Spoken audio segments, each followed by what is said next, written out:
तो ये सब मैं बोलूँ तो मेरे को भी देखने में अब प्रॉब्लम स्टार्ट हो गई थी। मतलब मेरे से भी ज़्यादा देर देखा नहीं गया ये चीज़। बहुत ही इनह्यूमन, गलत, कंडेम करना भी मतलब कि बहुत छोटी बात होगी। इन्होंने तो इतना काम कर ही दिया। I would say it is shame on us. Good morning friends, welcome back to my YouTube channel Deepak Mahendrata vlogs. तो स्वागत है आपका मेरे इस नए वीडियो में। तो आज का मेरा सेकंड डे है यहाँ पे वियतनाम में, और आज मौसम काफ़ी साफ़ दिख रहा है। तो और मेरे इस रूम से जो व्यू है वो आप देखो, बाहर मौसम तो काफ़ी साफ़ है, स्काइस क्लियर है बिल्कुल। सामने जो है ये है अपार्टमेंट्स, तो यहाँ पे लोगों के कपड़े भी सूखते हुए दिख जाएंगे।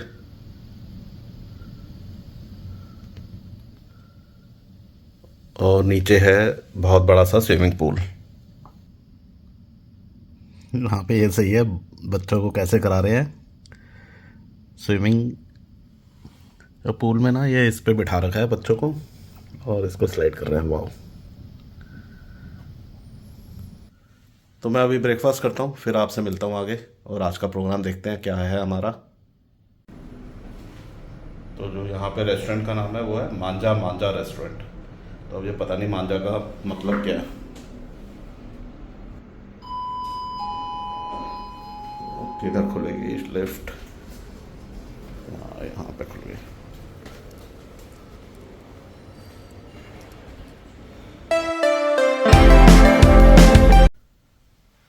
तो अभी मेरा ब्रेकफास्ट तो हो गया है, रूम में आया हूँ थोड़ी देर के लिए। फिर अभी प्रोग्राम तो बना लिया मैंने, कहाँ जाना है, सीक्वेंस बनाना है कि कहाँ कहाँ होते हुए जाना है, और वो सही तरह से फॉलो होता है या नहीं होता। तो अभी निकलेंगे तो साथ के साथ आपको बताता जाऊँगा मैं कहाँ जा रहा हूँ पहले, फिर नेक्स्ट वहाँ पे कितना टाइम लगता है, उसके बाद कैसे जाते हैं। तो अभी नीचे उतरता हूँ मैं, फिर आपसे मिलता हूँ। यहाँ की जो करेंसी है वो है वियतनामीज डोंग। ये 2000 वियतनामीज डोंग का नोट है, और 1000 डोंग जो है वो अप्रॉक्सीमेटली 3 रुपये, ₹3.25 इंडियन रुपीज़ के बराबर है। तो ये 6 रुपये हैं बेसिकली, 6.5 रुपये। और ये जो है ये है 1 लाख डोंग, करीब 330 रुपीज़। तो अभी मैंने अपना ग्रैब बुक किया है और मैं अभी पहले जा रहा हूँ। यहाँ का एक वॉर म्यूज़ियम है।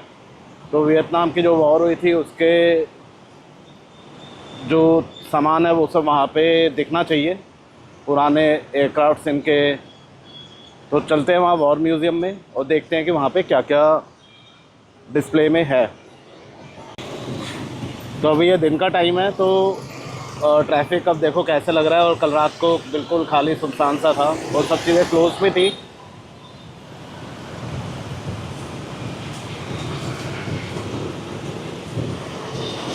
और यहाँ पे जो है कि इंडिया से कंपेयर करोगे तो राइट साइड में ही व्हीकल्स चल रहे हैं। और जो आपकी लेन है वो राइट साइड वाली लेन है, इंडिया में लेफ़्ट साइड वाली लेन रहती है।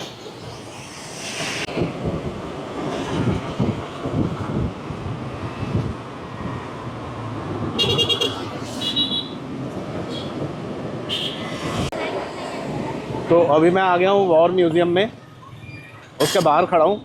और यहाँ पे लगी हुई है काफ़ी ज़्यादा भीड़ और लाइन लगी हुई है।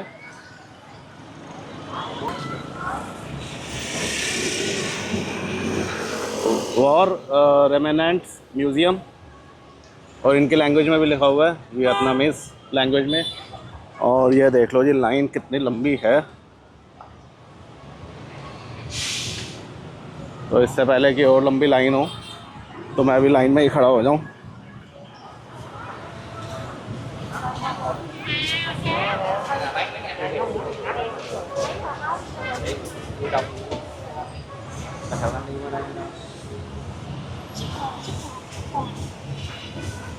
सामने जो है ये कैफ़े है, साइगोन कॉर्नर।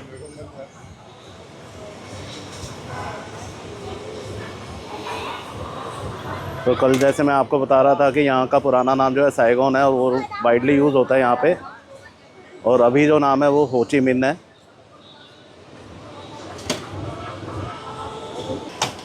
तो अभी मेरे पीछे देखो वो लंबी लाइन हो गई है।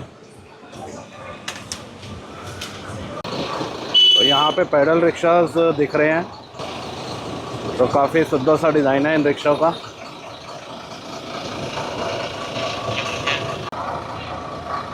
तो अभी भी मैं काफ़ी लंबी लाइन है, काफ़ी देर हो गई, और ये प्यारा सा बच्चा आ रहा है।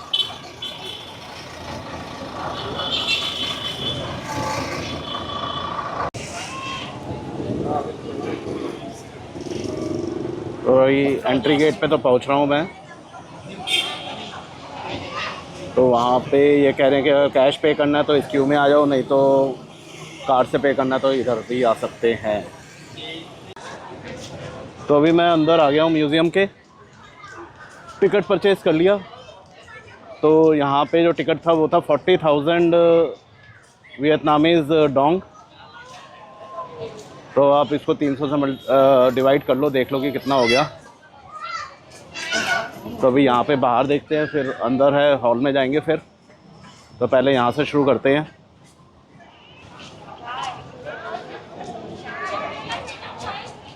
तो पहले आते ही ये वाला एयरक्राफ्ट है, और ये है कौन सा एयरक्राफ्ट? ये है U-17 प्लेन, और इसका वेट भी लिखा हुआ है 780 आवर्स, और इसका रेंज है 1100 किलोमीटर्स।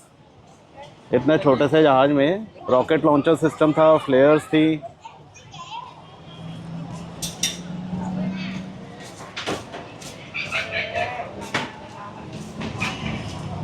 और ये लिखा है US एयरफोर्स।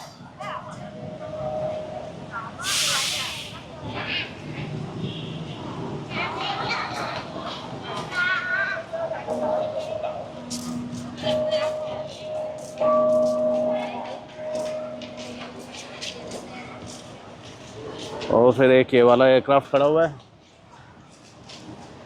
इन पे देखो आप, ये नोज़ में प्रोपेलर है और इंजन है। ये वाला भी प्रोपेलर है, पिस्टन इंजन एयरक्राफ्ट है, और इसमें तो 4 प्रोपेलर है और काफ़ी बड़ा इंजन है इसका।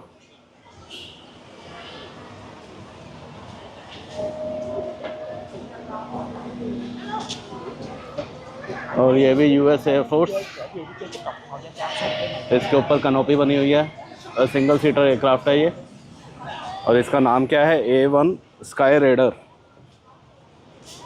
तो ये भी फाइटर है, और देख लो इसमें जी क्या क्या है। 8 रॉकेट लॉन्चर्स हैं, 15 बॉम्ब लग सकते हैं इसमें।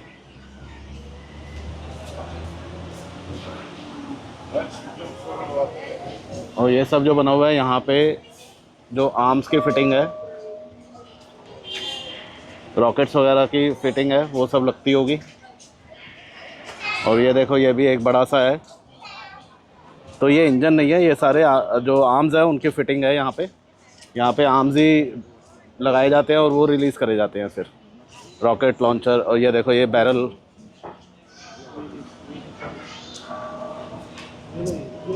इसमें लिखा हुआ है 420 mm कैनन्स। तो ये कैनन होगी, और 8 रॉकेट लॉन्चर्स हैं इसमें।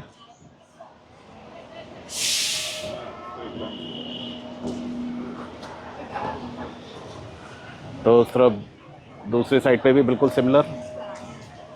तो ये नीचे आ गया जी लैंडिंग गियर। अब इधर देखिए, ये है हेलीकॉप्टर।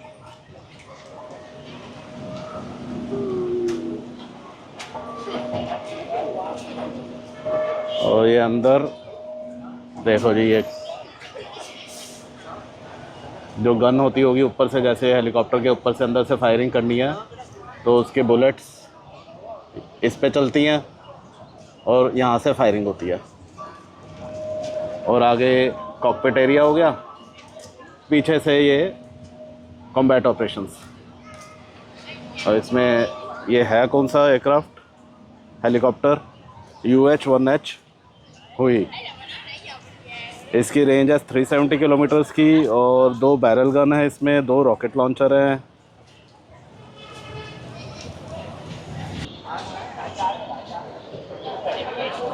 ये वाला जो एयरक्राफ्ट है ये जेट इंजन है, इसमें प्रोपेलर नहीं है।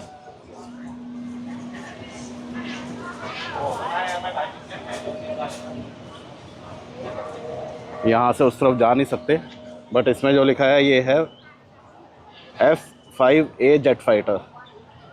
तो आजकल तो जैसे F16 वगैरह आ रखे हैं, ये F5A है। तो इसमें ये देख लो जी, आर्म्स वगैरह कैसे लगते होंगे, रॉकेट्स। और इसका नाम है A37 फाइटर। तो इसका देख लो 6000 केजीज इसका वेट है, 6356 किलोग्राम्स। और मैक्सिमम रेंज 2200 किलोमीटर्स तक ये फ्लाई कर सकता है। तो ये 2 सीटर एयरक्राफ्ट है।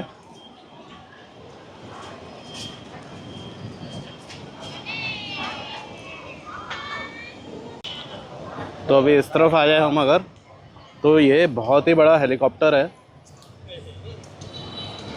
इनका आप देखो, जो ऊपर रोटर है, ट्विन रोटर है, एक आगे रोटर है, एक पीछे रोटर है।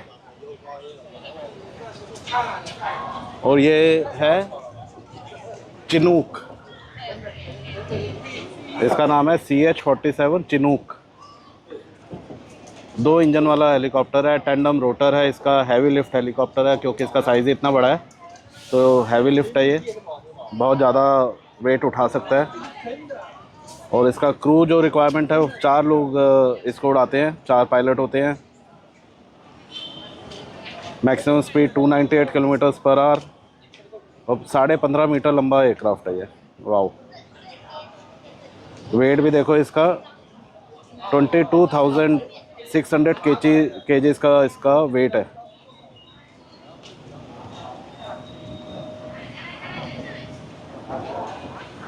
और इसमें भी मशीन गन्स लगी हुई हैं, इंफ्रारेड कैमरा है, रडार है। वियतनाम की हिस्ट्री की बात करें तो पहले वियतनाम फ्रेंच कॉलोनी था, और 1954 में जब फ्रेंच रूल ख़त्म हुआ, वियतनाम 2 हिस्सों में डिवाइड हो गया, नॉर्थ वियतनाम और साउथ वियतनाम। नॉर्थ वियतनाम जो है वो कम्युनिस्ट स्टेट बना, और साउथ वियतनाम को यूएस का सपोर्ट था। 1955 से नॉर्थ वियतनाम और साउथ वियतनाम में वॉर शुरू हो गई थी, जो कि 1975 तक चली। इसके लैंडिंग गियर्स तो काफ़ी वेल मेंटेन्ड है। और ये आगे जी टैंक,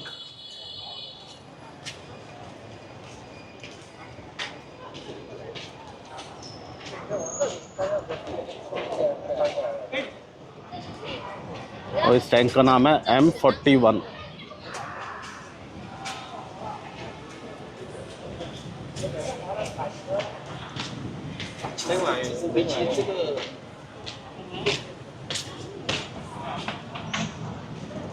तो लोग यहाँ पे अपनी फ़ोटोग्राफ्स खिंचा रहे हैं।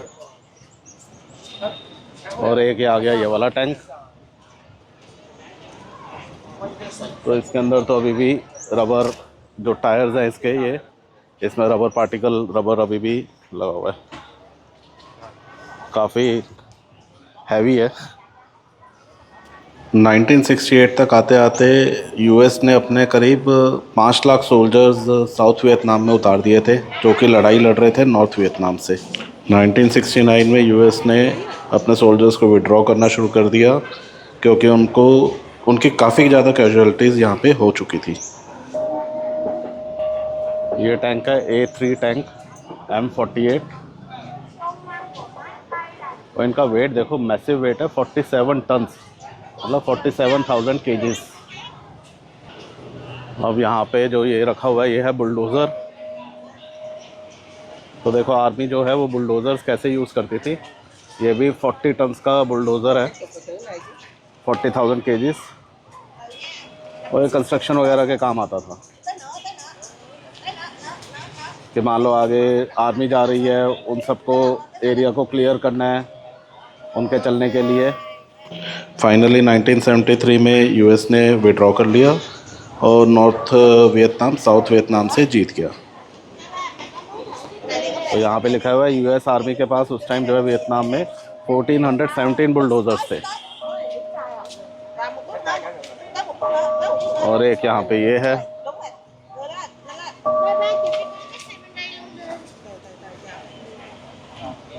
ये है फ्लेम थ्रोअर।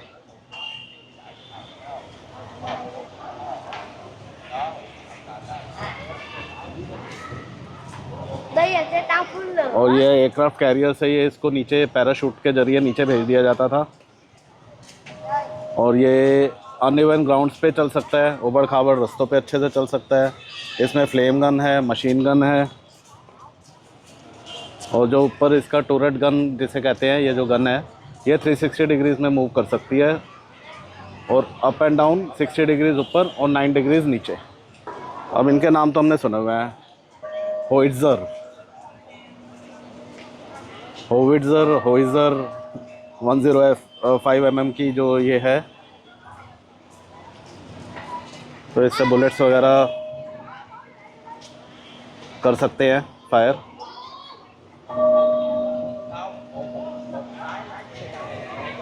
तो इतने पास से तो हमने जो आर्म्स हैं ये सब अब देखा नहीं है, तो यहाँ आके देखने को मिल रहा है, और वो भी काफ़ी वेल मेंटेन्ड है यहाँ पे। वो जो हमने पहले देखी थी 105 mm की थी, ये वाली जो है 155 mm की है। और इसमें लिखा हुआ है sustained rate of fire 1 round per minute, maximum range 14,600 metres तक रेंज कर सकती है।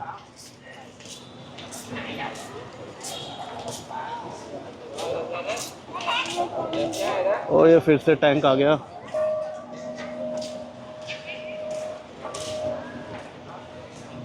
ये है M107 175 mm गन।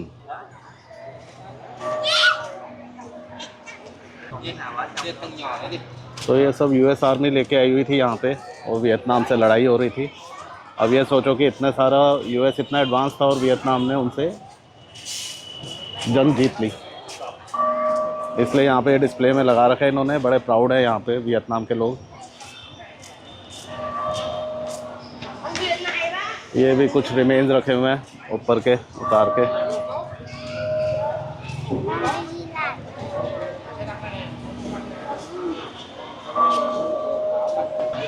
और ये है राइफल 106 mm की।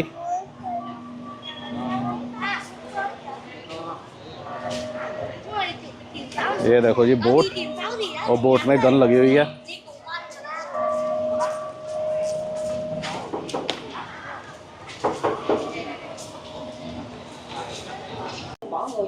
ये प्रिजन बना रखा है, ये बाहर से बंद है, और अंदर देखो कि किस तरह से प्रिजन में किसी को रखा जाता था।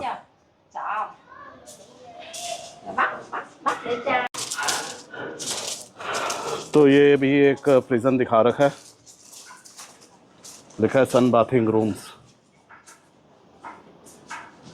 और इनको कपड़े उतार के जो तपती गर्मी या फिर ठंड होती थी या फ्रीजिंग नाइट्स होती थी, इनको ऐसे छोड़ दिया जाता था।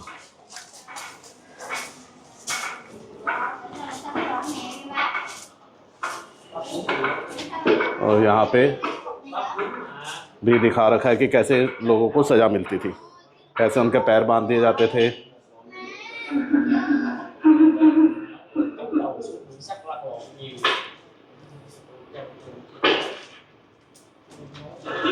बड़ा ही अमानवीय व्यवहार होता था लोगों से। अमानवीय क्या मतलब, प्रिजनर तो थे ही। और ये रखा हुआ है मेटल प्रैंक, देखो कैसे इस पे सजा दी जाती थी।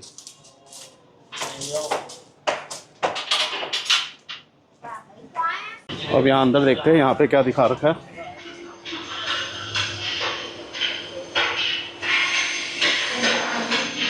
तो यहाँ पे इन सब शहीदों के नाम है।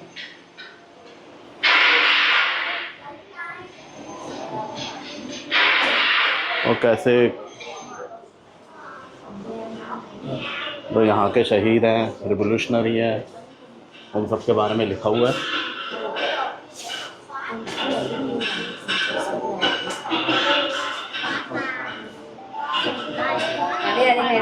ये क्रिसमस के कपड़े,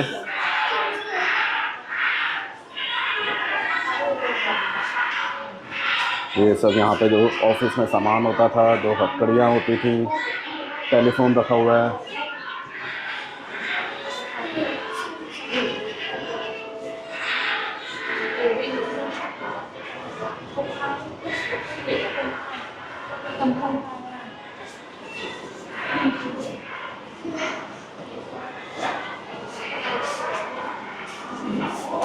ये सब सामान रखा हुआ है जिससे कि प्रिजनर्स को टॉर्चर किया जाता था। इस वॉर में करीब 30 लाख वियतनामी सिविलियंस और सोल्जर्स मारे गए थे और 58,000 यूएस सर्विस मेंबर्स मारे गए थे। इस वॉर का एक और आफ्टर इफ़ेक्ट हुआ। जो अमेरिकन सोसाइटी थी, पब्लिक थी, वो चाहती थी कि जो अमेरिका है वो किसी भी फॉरेन कंट्री में मिलिट्री इंटरवेंशन ना करे, और इसे वियतनाम सिंड्रोम कहते हैं। तो जो अभी हम देख के आए वो ये था imprisonment system during the Vietnam war. तो अभी हम बाहर की तरफ आ गए हैं, अब इंडोर एरिया में चलते हैं और वो देख के आते हैं। और लोग यहाँ पे वियतनामीज फ्लैग लेके पेट्रियोटिज्म भी शो कर रहे हैं। और क्योंकि थोड़ी वॉक करने से गर्मी भी हो जाती है, पसीने भी आ जाते हैं। यहाँ पे सोवेनियर शॉप है।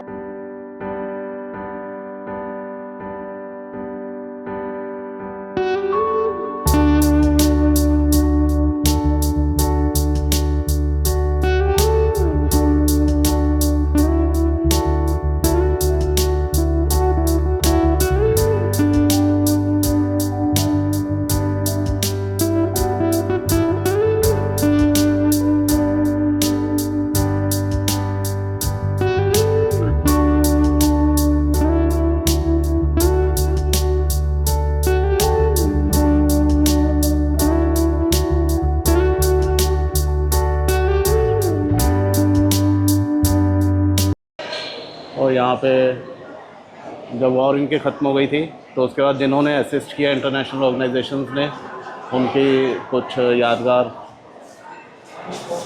तस्वीरें लगा रखी हैं, उनके बारे में लिखा हुआ है। International organisation support Vietnam in its resistance to US aggression. तो यूएस ने कितना गलत किया वियतनाम के साथ, तो ये आपने देख ही लिया होगा जो भी इनके अभी मैंने आपको दिखाया है। बट एक चीज़ सही है कि यूएस का इन्होंने काफ़ी नुकसान पहुंचाया। उनके प्लेन्स वगैरह रखे हुए हैं, उनके वेपन्स रखे हुए हैं। तो यूएस के लिए शर्म की बात है। और यहाँ पे अच्छे से डिस्प्ले कर रखा है इन सब चीज़ों को। किसी भी कंट्री के अगेंस्ट इतना में कोई अत्याचार ही नहीं करना चाहिए। और यहाँ पे इंडिया का भी नाम लिखा हुआ है जिन्होंने हेल्प की होगी उस टाइम। जैसे लिखा है Japan, Mongolia, Syria, Philippines, Korea and India. ये वाली इंडिया की ही है। A demonstration in protest at US aggression in Vietnam in Calcutta. 12 जुलाई 1966 को प्रोटेस्ट किया था यूएस एग्रेशन के अगेंस्ट। ये कोरिया में।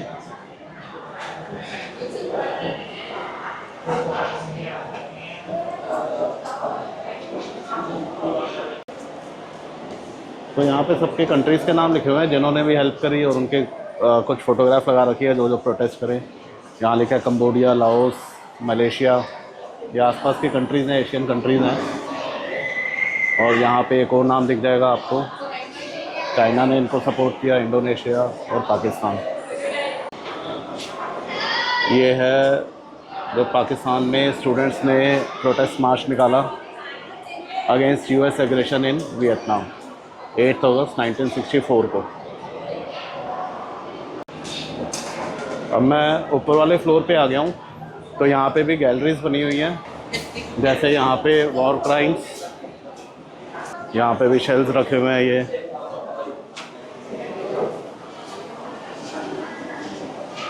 तो ये है US declaration of independence adopted on July 4, 1776। तो ये शेल्स रखे हुए हैं। यहाँ पे भी एक डिक्लेरेशन लिखी हुई है, न्यूयॉर्क टाइम्स में पब्लिश हुई थी 1965 में। तो ये अमेरिका के अगेंस्ट ही है और न्यूयॉर्क टाइम्स में पब्लिश थी। तो ये बहुत डिस्टर्बिंग फ़ोटो है। तो काफ़ी दर्दनाक और बारबैरिक आप कहोगे चीज़ें यहाँ पे दिखाई गई हैं।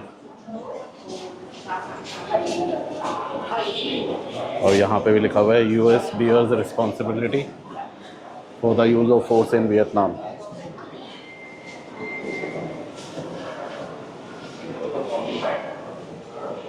तो पूरा वर्ल्ड ही इनके अगेंस्ट था। तो यहाँ पे जिन जिन लोगों को मारा गया यूएस ने गलत किया, उनके नाम भी लिखे हुए हैं। देखो वाशिंगटन पोस्ट में भी कितना कुछ लिखा गया है इस वॉर के बारे में। यहाँ पे राइफल्स, कार्बाइन, पिस्टल्स दिखा रखी हैं, यहाँ पे भी हैं।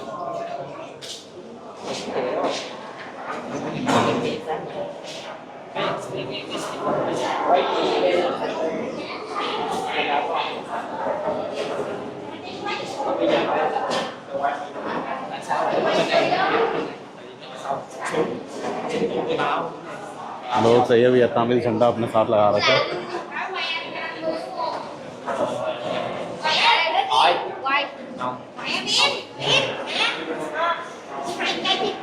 लोगों की आंखें भी यहाँ नम हो रही हैं। तो आप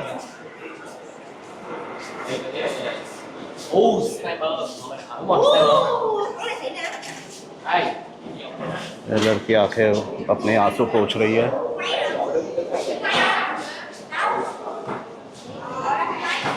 कार्ट्रिजेस देखो कितने बड़े बड़े कार्ट्रिजेस हैं। अब यहाँ अंदर चल के देखते हैं एजेंट ऑरेंज इफेक्ट्स क्या हैं, इसका मतलब क्या है। हाँ, ऑरेंज एजेंट इफेक्ट के बारे में लिखे केमिकल्स, जो टॉक्सिक केमिकल्स यूज़ करे थे अमेरिका ने वियतनामीज जो लोग थे उनके लाइवलीहुड को भी ख़त्म करने के लिए। तो मतलब वो जो अमेरिका ने किया, मतलब सारी हदें पार कर दी थी। और टॉक्सिक केमिकल स्प्रे करे गए 80 मिलियन लीटर्स, उसमें 61% जो था वो एजेंट ऑरेंज था। तो बताओ 26,000 गाँवों को उन्होंने डिस्ट्रॉय किया।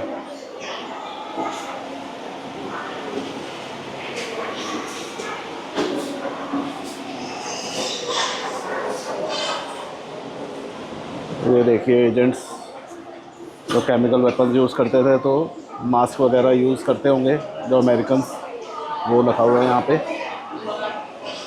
Service gas mask use by US soldiers during their toxic chemical spraying operation।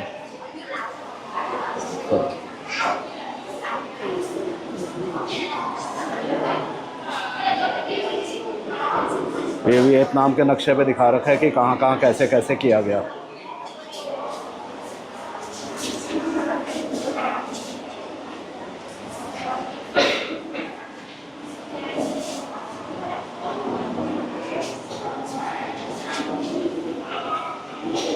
और इन केमिकल्स से लोगों का हाल कैसा हुआ, ये इन पिक्चर्स से आप देख सकते हो।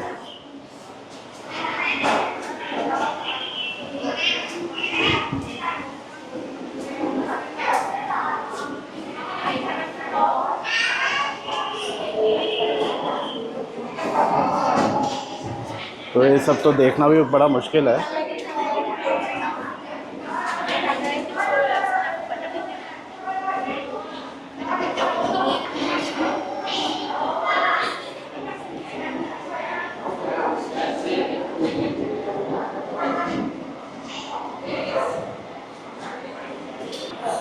तो जो कंटेमिनेशन हुई थी इन केमिकल्स की वजह से, उसका डाइऑक्सिन जो होता है केमिकल, उसका डिकंटेमिनेशन प्लांट है ये। तो उस प्लांट को दिखाया गया है इसमें कि कंटेमिनेशन को कैसे ख़त्म किया गया हुआ उस टाइम। अब यहाँ पे देखो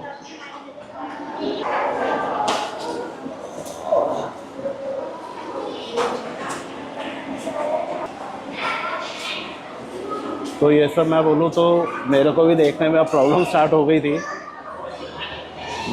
मतलब मेरे से भी ज़्यादा देर देखा नहीं गया ये चीज़। बहुत ही इनह्यूमन, गलत कंडेम करना भी मतलब कि बहुत छोटी बात होगी, इन्होंने तो इतना काम कर ही दिया।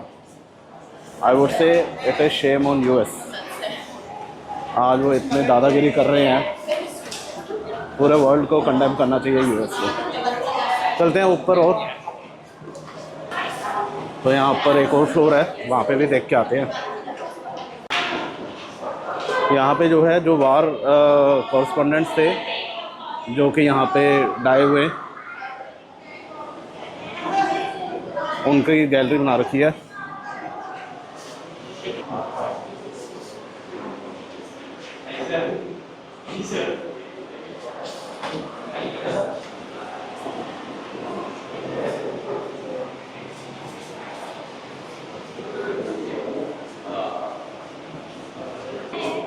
तो ये फ़ोटोग्राफर्स जो उस टाइम मारे गए थे इंडो चाइना वॉर में, वो सारे उन लोगों की फ़ोटोग्राफ्स हैं। अब बताओ, इनका काम भी कितना मुश्किल है। जहाँ पे जंग हो रही है वहाँ पे आके ये उसको कवर कर रहे हैं और अपनी जान गंवा रहे हैं।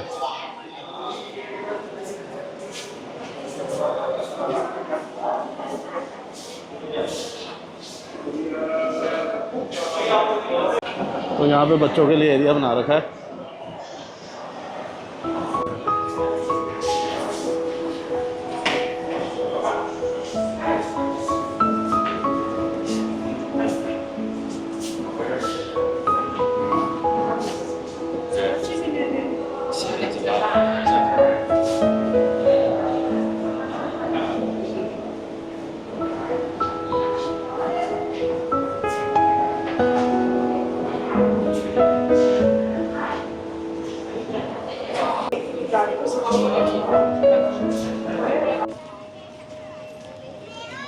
तो अभी मैं वॉर रेमिनेंट्स म्यूज़ियम देख के निकल रहा हूँ यहाँ से।